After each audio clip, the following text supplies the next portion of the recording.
Okay, we're live. So yes. So do you remember when we were in the Midwest, there was a family, the Rodenbergs? Did you ever Uh-huh. meet them? Uh-huh. Oh, okay, Michael Rodenberg. Uh-huh. He wrote a book, and it's a great book. Bridge the Gap. It's like a leadership book. And anyway, he came on my podcast. That was the first time I had somebody, and I was like, I accidentally called him like Brother Rodenberg on the podcast, and I was like, oh shoot, you know, because like you remember that? I was like, I go, if my mom's listening to this, she's gonna kick my ass, right? No, I think she'd be proud of you. She'd be like, "That's Yeah, good, she's Dalton." like, that's right, that's right. Yeah, So, I remember she'd never let you call me Lindsay either, and I was like, never. Mm-mm. "Okay, it's fine." And she's like, "No, it's not fine." Not in my house. Not in my house. Yeah, That's right. yeah. So it was really funny, but it's always like really cool to do these interviews when you come back because uh, you know, like it's just fun to like see how everything comes full circle. And like Totally. almost everybody that we had that we were in our little town back there, a lot of people have come out to Utah. Yeah, it's Like really quite a few surprising. people. Like I was thinking as I was getting ready earlier today, I was like, how crazy is it that I'm doing a podcast with little Dalton Jensen from Iowa, from Yeah. my Iowa days, and but here we are in Utah, and it's just super cool and exciting. Yeah. It is. It's very cool. And it's really, yeah, like you said, very surreal, especially since, you get to see all everything from a different perspective now. And like Iowa served its place, but yeah, glad, like, I don't know. I'm glad to be out here. You I know what I I mean? I'm mixed. I feel like I have to. Sorry, my eyes keep watering. My You're good. I feel like Iowa's my home too, and so I Yeah. have two homes now. There's like Iowa home, and in fact, right across from me, there's a big picture of Iowa and a big picture of Utah, and they're both home to me, and it will always be that way. Yeah. That's where I had two of my babies, and so it's that will always be a big part of who I am too. Yeah. I still tell people, I'm like, I am from Iowa. Yeah. But it's always weird because I don't know if you know where I was born, but I was actually born in Provo, so it's not fair. They're like, "Where are you born?" And I'm like, "I was born in Yeah, Provo." but you can't you lived a pretty huge chunk of your life. It's pretty Yeah, formative years in Iowa, so that's right, that's right. And, but okay, but this is so I'm glad we're here, uh, me too. because I always knew, like, what you did growing up, and so when I saw on Facebook that you had started your own practice, I thought that that was pretty interesting. Um, what so tell us, like, what you do, like, first, like, I know who you are, but introduce yourself to everybody who might be listening. Yeah, so my name's Lindsay Tubaugh. I'm an audiologist, which is a specialist in hearing and balance, although I've never focused on the balance side of it. You can, if you get really dizzy, you can go see an audiologist to have balance function testing. Mhm. But that's not ever something I've really done in my career. I've been an audiologist for about almost 20 years. Um, for the first half of my career, I worked with adults with hearing loss. And then I moved to Utah to take a job here because I really wanted to work with pediatrics. And that's what brought me out to Utah was a job that I got for a hospital. And then I was doing newborn hearing screenings for a really large hospital, and I loved it, but it just wasn't super. It didn't challenge me quite enough, and so I transferred over to a children's hospital and joined an amazing group of audiologists there, and worked there as a pediatric audiologist, and I learned a ton, and I got to work with some of the greatest pediatric audiologists on earth, in my opinion. And then there came a time when there was a management position open, and I had never thought of really going into management or hospital leadership or anything like that. But there was just this moment where I felt like I could really make a difference. There were some things going on within our team, and I just felt like I could make things better. So I stepped into a management role. And did that for almost 4 years and just got really, really burnt out. And ironically, one of my last projects as a manager there at the hospital I was at with this group of 15 audiologists that I just loved with all my heart, I saw them getting so burnt out because, and this was even prior to COVID hitting, but then of course, especially when COVID hit, but I rolled out kind of a pilot with my team to try to help with this burnout. And it went on for quite some time. And as far as like making sure that people were taken care of and taking care of themselves. And sorry, it looks like I have a halo a little bit. I'm not very angelic though. So, No, don't worry about that. That's funny. I am, no, it's good though. It's good. But then COVID hit, and it was the irony of all of it was that I was really, really burnt out, and I missed working with the kids and with people, and I love leading. I love leadership, and I love being a leader, but I also missed the one-on-one time I had with my patients and the counseling aspect of my job, and really what I went into my career for in the first place. And so I had asked to step down from leadership, and they told me there wasn't a position. And I said, okay, well then I just have to leave, because I was just, mentally and physically just sort of dying. And so I was at this crossroads, and one of my colleagues said, we had always kind of had this kind of pipe dream a little bit, where years down the line, we would open up a private practice together to work with kids with these special, really, this really niche area of audiology. And I was at this crossroads where I was leaving my job for my own health and well-being, still not wanting to leave the field of audiology, but having to decide, do I get a job somewhere else? Do I stay home for a year and kind of reevaluate things? And this colleague stepped forward and he said, how about our 5-year plan becomes like a 2-month plan? And that's my business partner, Dr. JJ Wicker. And he and all of the audiologists on that team from the hospital I came from I was really worried about how they would react, and just the community at large. I've just had so much support from everybody, which has really made all the difference in the world. It's just been an amazing experience. And just like my last day at that job, we had a goal. Dr. JJ didn't necessarily, but I did, to have our open house 2 months to the day of my last day at that hospital. So we got a business up and running in 2 months. And I think I drove everybody crazy. Like the guys who did our signs, I was like, how long is this going to take? Because it's got to be done by this time. And they're like, there's no way it can be done by this time. And I'm like, please get it done. And they did. And things just fell into place. And I feel like Dr. JJ, my partner, kind of makes fun of me, but I'm like, that's the universe talking. Like when things happen, where things just fall into place, it just is evidence that it's meant to be. And that's just kind of how it's just been a whirlwind and a lot of ups and downs. But I couldn't be happier with the decision that we made. Yeah. I think it was just right. That's crazy. Okay. So you started up this, and this is wild to me, because you started up, and not only did you start a business in 2 months, which has been like just crazy in general, right? Yeah. But you started like a business in the medical field in 2 months. Yes. That's and it's even more bananas. It's totally insane. I mean, I already had all of my state licensure and stuff. Okay.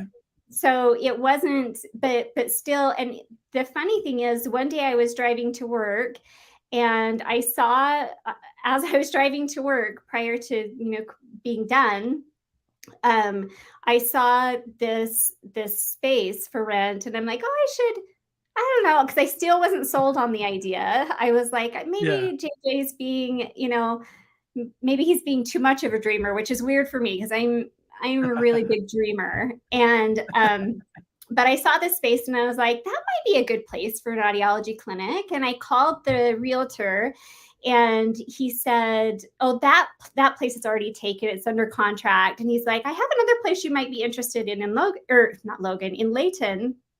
Mm. And I said, yeah, okay. And he gave me the code, and he's like, go take a look at it and see what you think.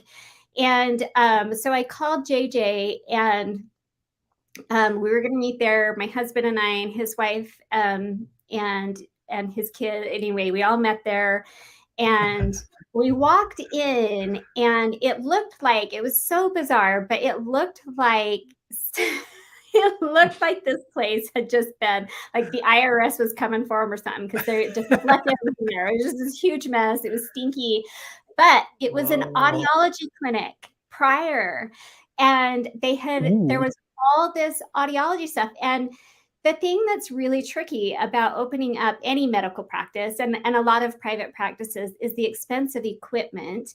And for audiology, a sound booth alone is a $70,000 cost, just to Yeah. get just that one piece, that not even any of the equipment.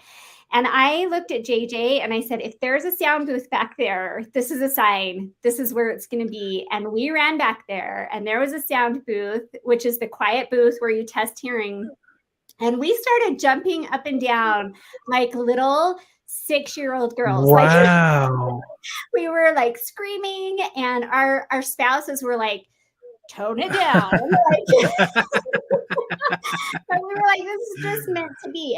And it really just was like that. One thing after another just fell into place. And Yeah.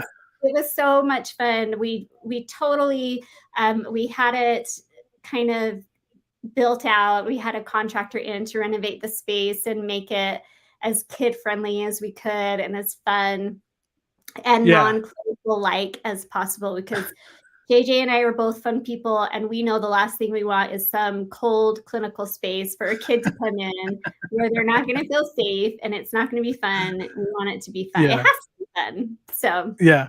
So that's a wild story. That's a crazy story. How does that happen? Because you walk in and find 70, at least the $70,000 machine, Yeah. right?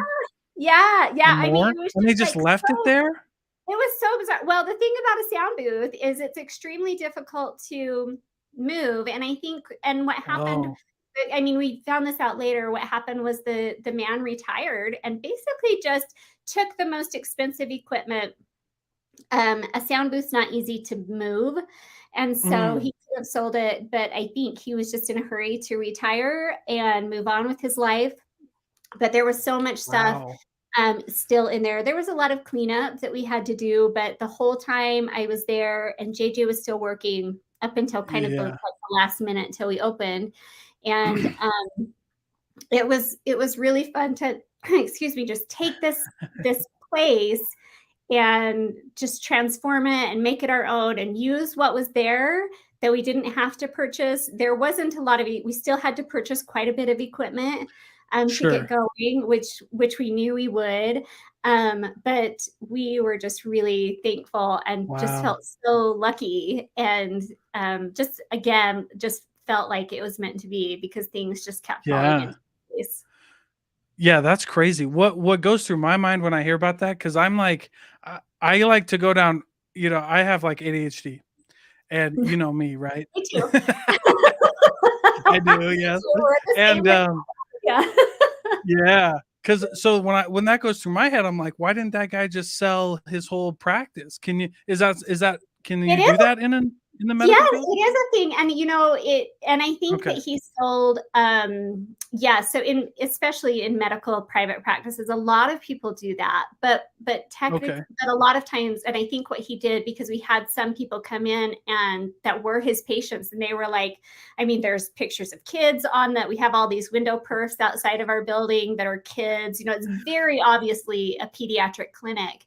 And we would have his older patients come in, and they were like, well, where do I go? And so we did a lot of calling around, and we could help them with some things, of course. Yeah. But we were like, well, where do they go? And he Wow. did sell his business. He sold his, this sounds so horrible, I hate putting it this way, but he sold his Right. patients basically to a Yeah, yeah, total, yeah. Well, that's kind of, yeah. So he didn't but that's what sell, happens. Like, yeah, yeah, yeah. But that's like dentists. Dentists do the same thing. Like, they don't yeah, sell their practice. You're buying like the book of right. business, right? Yeah, and sometimes people will sell their practice, like the actual location and all the equipment that's there and all the patients Yeah. that's there, and you kind of come in, and sometimes it's in phases. But it sounds like what happened was the space itself they just left, and probably sold the most expensive pieces of equipment, and then all the patient files were sold to someone Like so that someone we could else. then, so which is good. It was good when we found that out, because we're like, okay, now we can send these people where they can get the care that they need and deserve. So yeah. Yeah. Yeah. That's crazy. I mean, that's just bizarre that no one like bought the whole bought the whole business. Is it like, yeah, why wouldn't you just like, we'll take the name, we'll take the client, we'll It take the was, book, we'll take the, it was somebody who had already had a business. So they oh, already had a space. And so it was kind okay. of like, well, we'll buy this business because then it's not a competitor anymore, and we'll, take on those patients. Yeah, yeah, that's banana. Well, I guess that's kind of how like when I had like a little tax business, and I would get calls from people like, we just want to buy, yeah, basically, right, buy your clients. Yeah. Um Yeah. so it's just kind of weird. Yeah, yeah, I guess so. I don't know. That's just kind of, yeah, it's interesting. Like I went down the rabbit hole of like what it's like buying businesses, and Uh-huh. it's also just really hard to like Yeah. the whole process of buying and selling a business is very complicated. Yeah. Like, it's Well, and I can see why bizarre. people, like, having started, I mean, and we're not even Mhm. totally a year in, but I can see why Yeah. people do it. I mean, having started from nothing to, when Yeah, where you are now. trying to grow a brand new baby business is, it's hard. It's a lot of Yeah. work, fun, and it's challenging. Like, it's hard in a good way. Right. And JJ and I are like, hey, we're still in the grind, and we're grinding Yeah. away, because we've got to do these things, because people need to learn your name. They need to know that you're out there and what you do. Yeah. And so definitely I can see why people do it when they don't want to start from scratch like we did.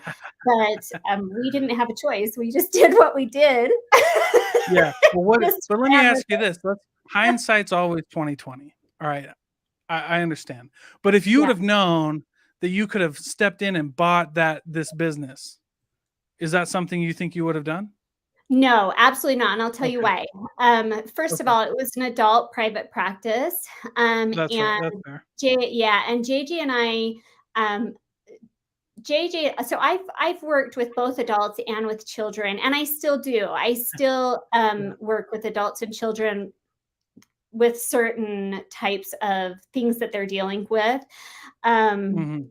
but we really wanted this to be a pediatric clinic, and so it wouldn't have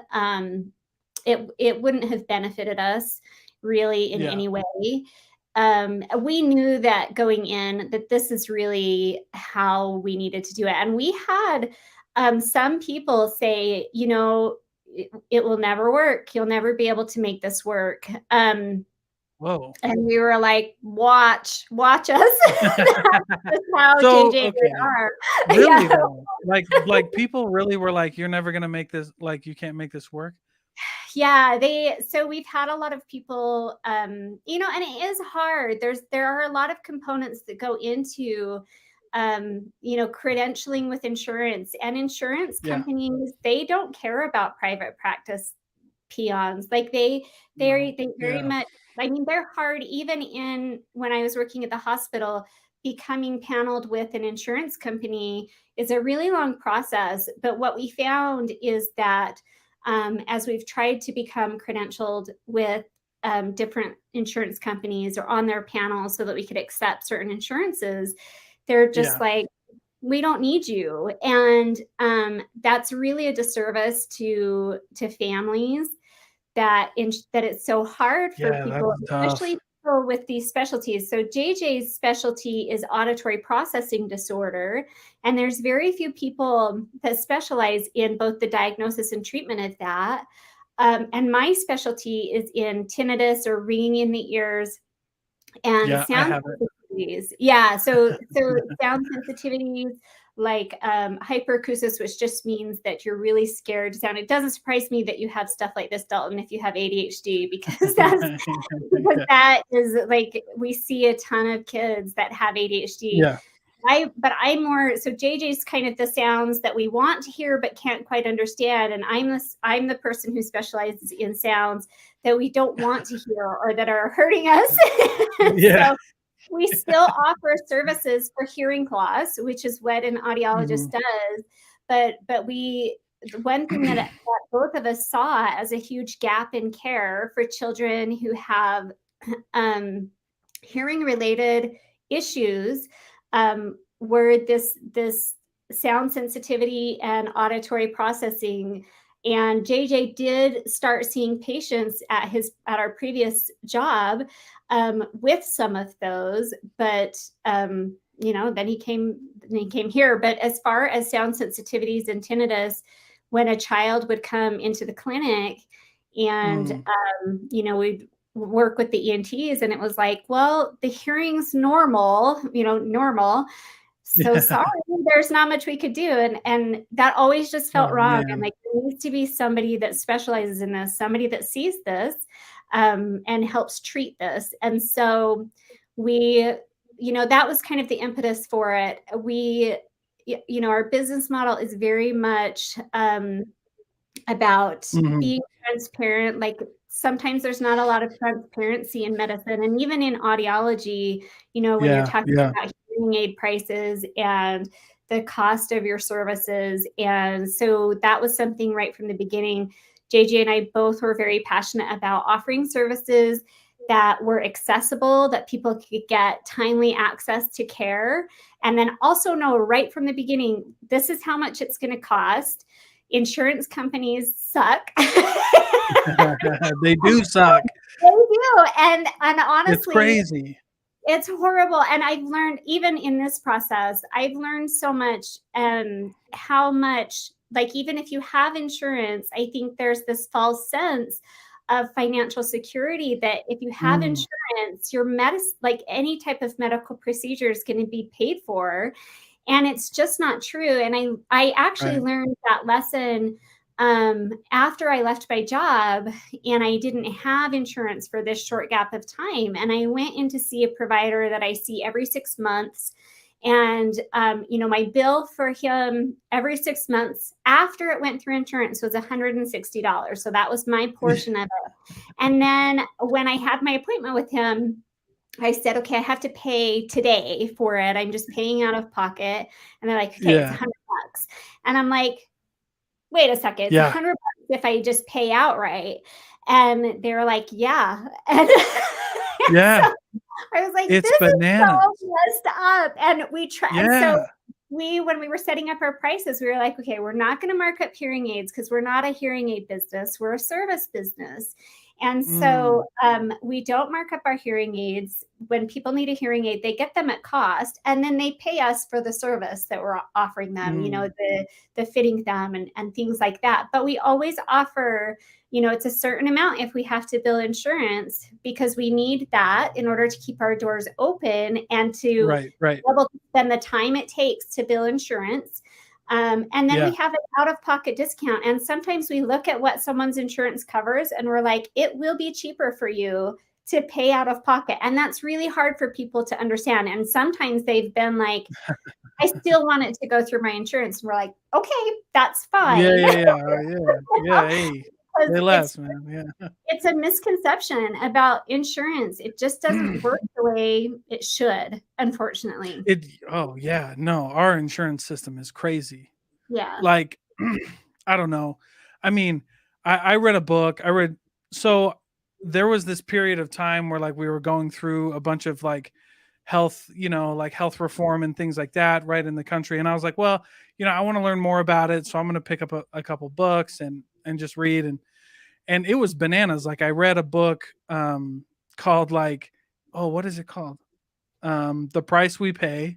And then I don't know, and maybe there was some like bias in my Google was trying to like make me not like insurance companies or whatever. I don't know, man.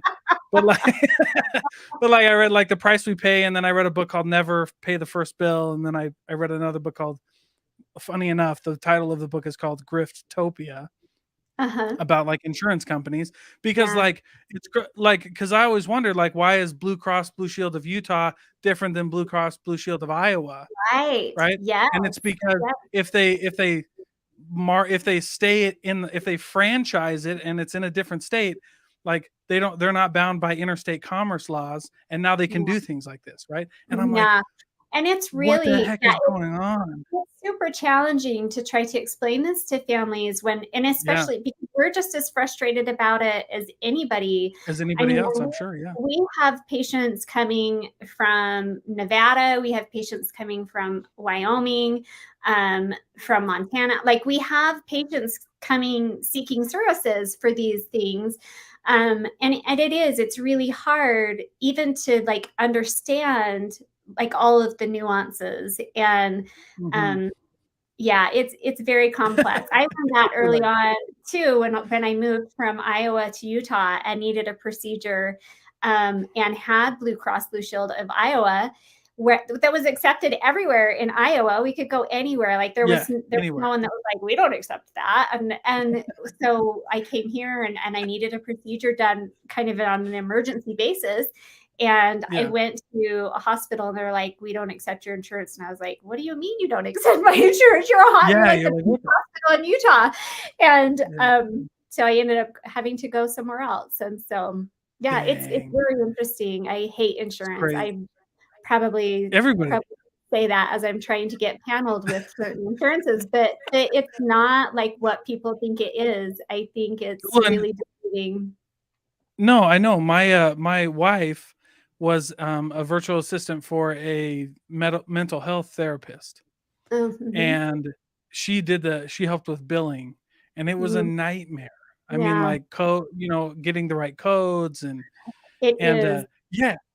And then well, so okay, so we have like I think mental health or like private medical practices are a great reason why we really need to look at like, and I don't know, you know, in my opinion, it's why we need to look at like health, a little more healthcare reform, like insurance wise, because Yeah, like, people are like, there's a mental health crisis, and we don't have a mental health crisis because it's because of lack of services, it is. right, Yeah, and lack of absolutely. available services, and the Yeah. reason it's lack of available services is either you take insurance and it's a pain, Mhm. or you you don't take insurance and you're going to charge a little bit more because like, unfortunately, people in the private medical industry and mental health industry are gig economy workers, right? Mhm. Like, meaning if if you don't show up, they don't get paid, and so they're Yeah, going to charge a little bit more, and it's this catch 22. It's like, do you take it insurance is. and then you got to deal with that whole mess, or do you Yeah. not and charge It's more? a And nightmare. Yeah. And it's crazy. JJ and I talked I mean, we went back and forth about whether Yeah, we were gonna be because a lot of other, private practices are self-pay only in our field, where they don't yeah, accept insurance at all because it's such the reimbursement, the write-off, you get so little for the amount of work you do, and you have to make enough because the equipment's so expensive. and you have to keep the doors open to your clinic. Yeah. It's really, so we really went back and forth between, should we be a self-pay clinic only, like, so many others for these reasons. But then really we decided to get into, even though it's much more of a headache, to do whatever we could to get paneled with insurance companies, which is just insane how hard it is just for you to become a provider. But we just felt like our whole mission is to provide, access to care whenever we can. And we had so many patients that just couldn't come to see us because it was self-pay only. And even though we had lowered our prices as low as they could be to keep our doors open, Right. They still would refuse to come and or not be able to. And so Interesting. yeah, So interesting. So it might not be that like you're actually getting a better deal if you self-pay. It's the perception of the like customers, right? Like, well, I think it's both. Yeah. I mean, I okay. definitely think that well, maybe I'm not understanding your question, but definitely, like, if I think, and I do this now too, even if you have insurance, if you go in for any visit, mental health visit, any type of healthcare visit, if you ask if there's a self-pay discount, a lot of times there is. And even at the hospital that I worked at, it was a 40% discount on what That's they were going to crazy. bill if you paid That's out of bananas. pocket.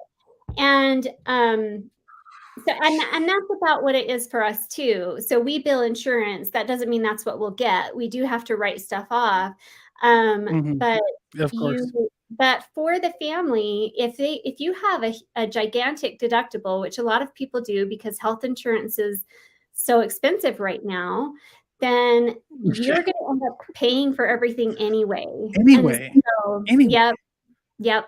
And you gotta pay, and you have to charge more because you have to run it through insurance, because not because like you charge more, but because like this is like this like crony capitalist insurance thing that we're dealing with, right? Yes. And I say, and like I don't want to get like crazy political, but like that people are like, oh, it's capitalist. I'm like, no, it's not. This is crazy, because if you can pay more, if you get a bigger discount for paying in cash than you do running it through insurance, like insurance isn't helping you. It's not helping us.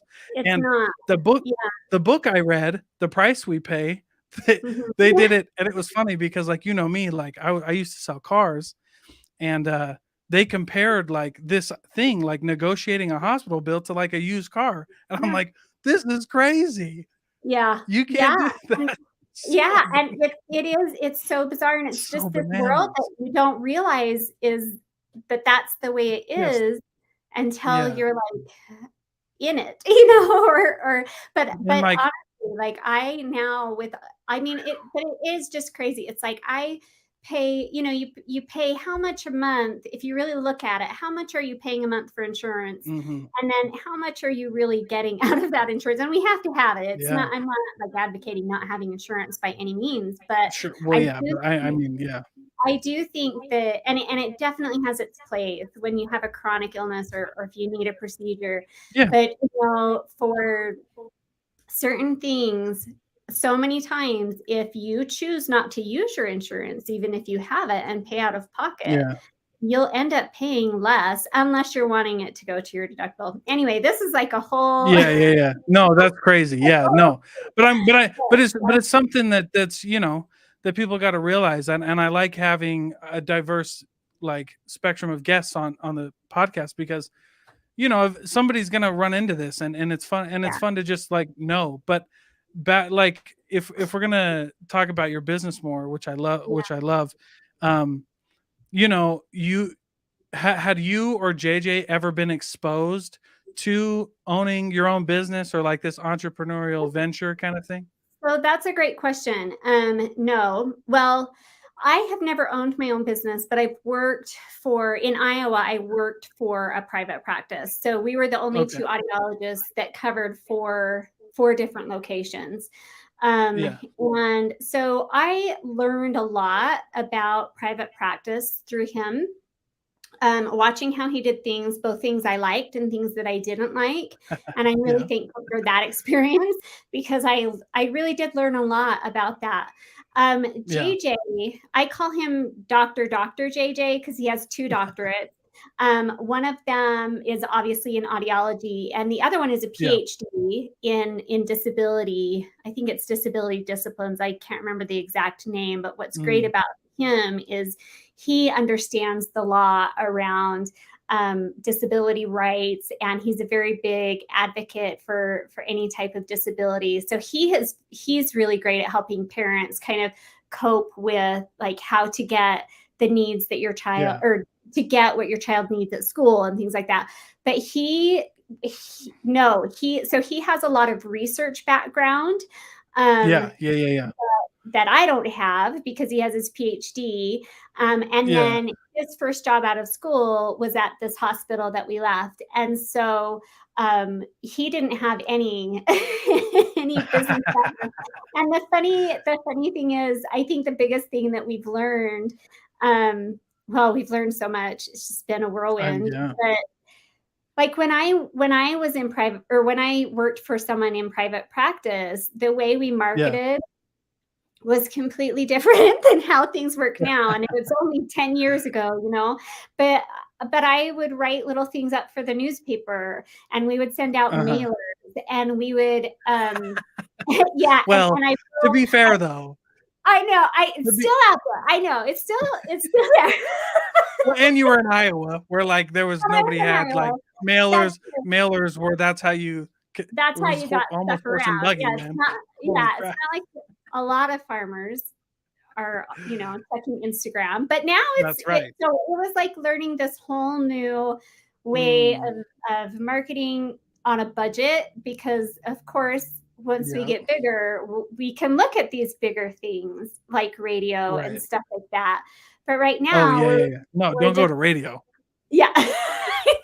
Don't do that.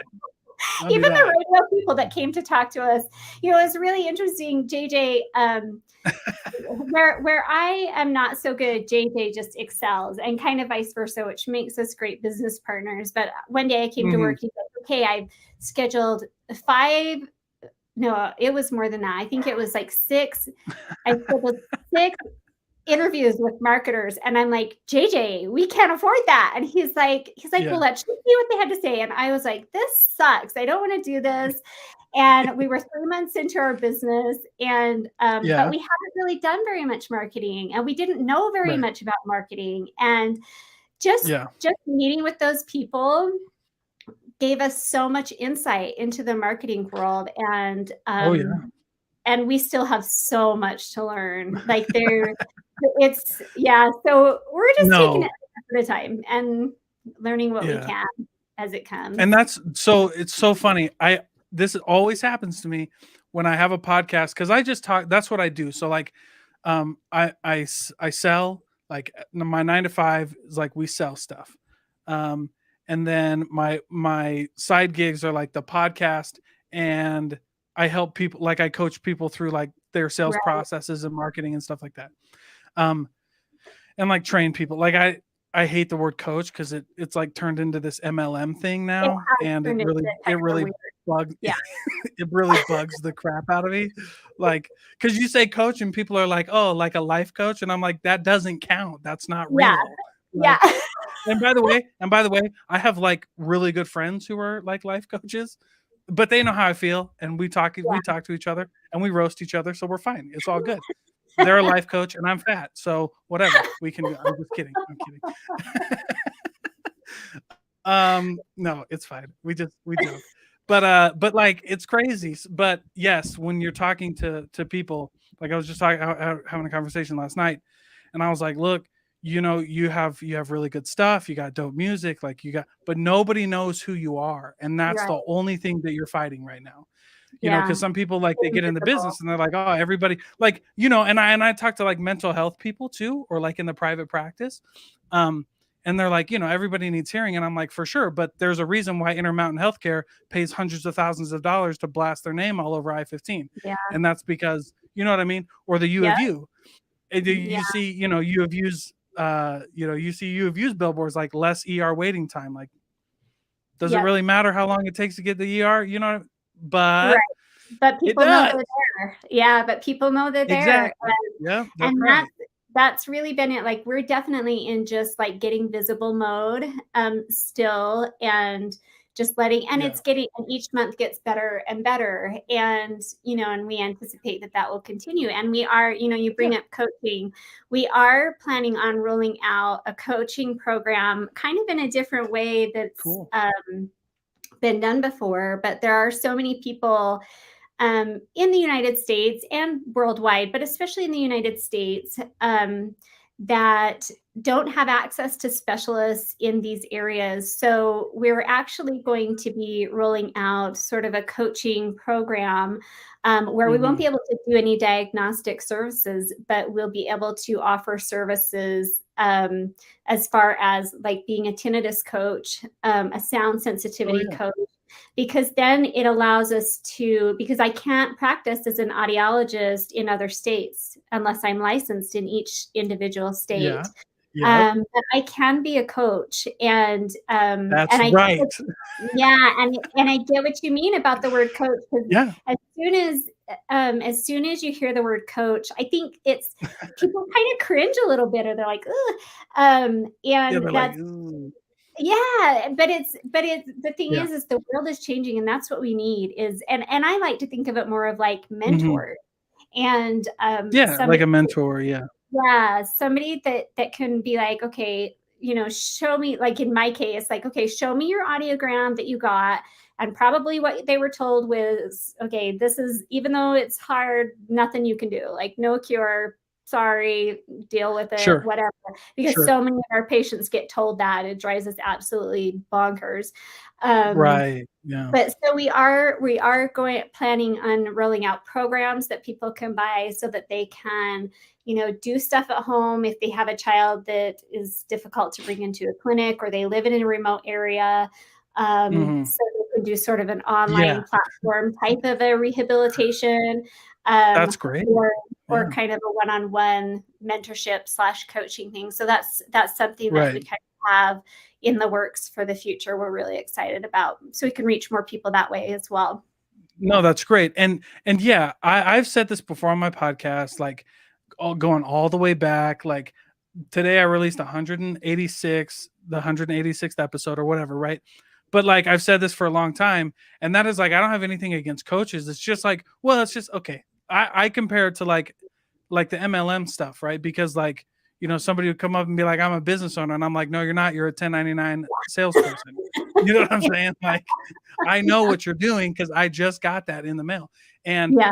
um, so I don't have a problem with any of the coaching, but it's when you get into stuff like this, it's just like, what are you bringing to people? And then you bring up a really good point too, because you're talking about these crazy licenses that you have to have. And I think that, when you're talking about medical stuff, like I understand why you need a license for that. Right. Um, Absolutely. Yeah. yeah. So I'm not saying anything about that, but it's funny to me that like I deal a lot in the mental health world. And it's funny because like, if you don't call yourself a therapist, if you call yourself a therapist, you got to get licensed. But if you call yourself a coach, you don't have to get Right. licensed. Yeah. Yeah. Yeah. It's just That is funny. It's just like, I was just it. like, okay, It's also scary too, though, because I it is think that, scary. yeah, and I think that, I mean, in some ways, it's like what is gives me the possibility of offering certain services, not all of my services, but certain services to anybody, anywhere, which is great.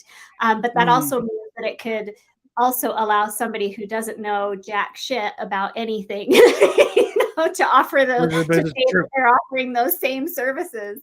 And Yeah, so it's I do scary. think people need to be careful about like making sure that the Yeah, person you're going with, has a good absolutely. reputation, or really has a good background for what they're getting.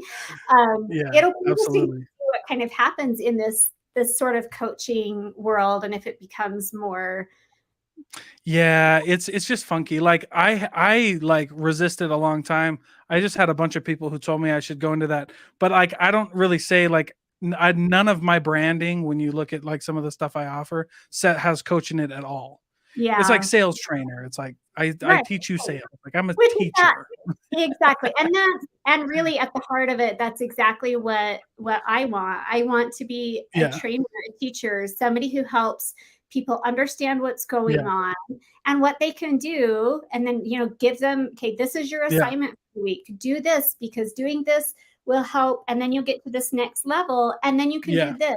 And that's what I Right. want Exactly. to do, is be able to offer that. And the fact that I'm not able to offer that right now, or haven't been in the past, it breaks my heart, because there's so many people that need it, whether they be children or Mm-hmm. adults, but Mm-hmm. just don't have access to somebody in their location that can do that. And Yeah. even Yeah. though telemedicine is definitely getting better and better, teleaudiology is still very hard, because of the licensure thing. And I think Right. COVID really helped in that way, in that people were like, okay, these are services we can offer remotely. You just have to let us, Yeah. like let us. Yeah. And Yeah. everything is so regulated. I think eventually, like, I'll listen back to this podcast, and be like, wow, everything I said is so different, because I do think that, a lot is Yeah. changing, and, eventually these types of services will be able to be offered more remotely, and people, like the generation that is comfortable, like I meet with my doctors remotely whenever I can. I love it. I think it's the Right. greatest Yeah. thing ever. Like, I don't have to Yeah. go Right. Yeah. anywhere. I don't have to worry about the kids, and so I think, especially for people who need services that can be offered remotely, I definitely think that's the future. In audiology, it's been pretty tricky, but Yeah. I think we'll see it eventually. We'll get there, but I think. yeah. Yeah. Yeah. Yeah. Yeah. But no, I think. I think you're. Yeah. I think you're on the right track for sure. What was one of the most surprising things that happened when you started your own business? I think the most surprising thing has been the level of support that Oh, people gave us. Like, that's even great. so, I mean, even when I met with the contractor for the space, like, it just felt like such a like it felt like the village was coming together. Nobody knew who I was, and the people that were doing my signs, and the landlord and Yeah. everybody. Like, I'd be like, I don't know how to do this, and they'd be like, well, let me help you. Or I Yeah. would say, I don't know if that's a good price. Right. Right. And I'd be like, okay, let's, and we'd help each other out. Like, people helped me so much as I was navigating sort of these new things. And Yeah. even Yeah.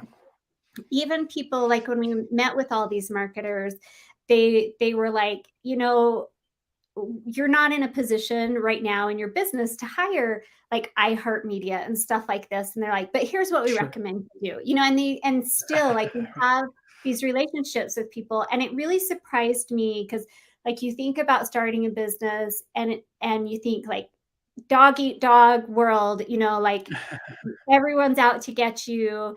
And I was really surprised by how much support not only did I get from the professional community, but from physicians that called and said that we were great, when that they Yeah. were proud of us for doing this and have supported us. And, Yeah. people that we hired to do work for us, that they would be like, have you heard of this? Have you heard of this? Have you tried this? And, like, it Yeah. was those things that really made it all happen and come together. And I Yeah. think just knowing that people really do, really, people are good. Mhm. Most people Yeah. really are Absolutely. good, and they really want to help. And you're going to have, like, the naysayers and the people that are like, that'll never work. And you just have to be like, okay. Well, yeah, Move so on. that's why I asked you, like, what was surprising, because I never know what I'm gonna get with that question, and it's a great question, but also, Yeah. like, when I was surprised when you said, like, people actually said that you weren't gonna be able to pull it off, because 'cause I'm like, "That's crazy, that's never been my No, experience," and I I understand that it is, right? I'm not yeah. saying I'm not downplaying anything, but it's just like, I'm like, "Dang, today? Like, Yeah, I know. in today's world, somebody said that?" You know what I mean? It's like, that's crazy. Why would you But they like, and if I we were in said it Iowa, somebody would say that. Yeah. Yeah, that's true. We're in like the 'Cause startup community of like the startup mecca of the world, and it's yeah. bananas. Yeah. No, I think that there is an element of when you're doing something that hasn't been done before, um, or hasn't been done in the same way before, there are Mhm, always the mhm. people that are gonna be like, "No, that nobody's done Right, that right. before." And then there's the people, like I know Steve Jobs used to like one of the things he used to say is once you realize the world was everything you see, all the world that's was created by people no smarter than you, then you can change the world. And it's like, why can't I do something like Oh, that? And yeah, so, yeah. like those were the outliers. The people saying that kind of stuff Mm, really were the yeah. outliers. Um, for the most part, people were very supportive, and you're always going to have like people on Facebook or, whatever, TikTok that say like, you don't know what you're talking about. It's like, okay, I Oh, do, sure, but sure. okay. Yeah, yeah, yeah, yeah. Okay. Yeah, Okay, TikTok. Yeah, that's why I you're mean, on that's why yeah, you're like scrolling, right? never in my life. I have to say, That's I'm funny, just the type of person that when someone tells me I can't do something, it just motivates me to be like, in your face, watch me do Yeah, something. yeah, And yeah. so that's just part of my Of course. personality. So, Well, yeah, I but mean, you gotta have that yeah, you yeah, gotta have a little tenacity and a little grit to make it work, in yeah, anything, right? Because, uh that's just what it takes. Like you just have to be able to. Yeah, and I remember. I mean, I've had the same thing from people who don't know me. Like all of the naysayers that I met were people who didn't know me, which yeah. is Oh, fine. me Like you too. don't have to. Yeah, Yeah, I don't. Yeah, yeah, yeah. yeah, I'm like, all right, cool. Like I remember having one of these live streams one time, and they were like, and I was testing out a new piece of equipment. I was like, all right, I got to try this out, and somebody came on and like in the comments, if you're looking at them on the side here, somebody came in the comments and they're like they're like, "Hey, bad setup. Put it away. Try again tomorrow. Like it sucks." And I'm oh, like, "Oh, okay, cool." I go, "All right." What? I go, "Yeah, yeah, yeah. Probably. Probably not though. It's fine. Whatever." It's just funny. Like I didn't even it's just until you said that, I didn't even know there was comments. So I was like, oh, comments. oh yeah, yeah, yeah, yeah, dude. That's my yeah. I still got day ones. I still got day ones. That's my Auntie Tawny right there. Yep, So I remember shout out to my Connie. I don't know if she remembered me. I think I only met her once or twice, but yeah. yeah, yeah, yeah, yeah. Small, crazy small world, man. It's Yeah, bananas. But um yeah, I think you guys are killing it. I mean, that's one of the reasons I wanted to invite you on because I was like, that's really cool. And the tagline for the podcast is like a podcast for the little guys to like yeah, bring yeah, people on and like let people on who wouldn't have. And like we've had big guests, but I've also had, like people who hadn't started their business yet who were gonna try and like, let's go, yeah. I think Well, I yeah. go ahead. Sorry, I was just gonna say, there is that moment of like, and like that moment I was saying where it was like, okay, I either jump in or I don't, Yeah. and I jumped in and it hasn't always been pretty and it hasn't, I mean, and I've cried, but I will Yeah. say I've been happier, um, since I've been in years just following my heart. I think there's Sure. something about following your heart and doing, what you feel is right. Sorry, now I'm hearing Yeah. an echo. Oh yeah, no, yes, but no, but it makes sense. Like and that's probably one of the biggest things in business is like, my mottos and things that I tell people like when we're talking about business, is like, I always say like done is better than perfect, Yeah, and and I take a contrarian view on this one, and I say quantity over quality. Like you just need to start. Like you just need to go and you need to get everything out of the way and you need to do as much as you can. And like, oh, but what if I screw up? Well, you're gonna screw up either way. Like, listen, yeah. it's not if, it's when, And you right? don't Like, know what, yeah, and that is definitely one thing I've learned, like, looking back now, I would have yeah. made a few different decisions with where we put what little money we had or, how we would have done a few things, but you don't know that until you try, and everybody's like that, and you learn from Mhm.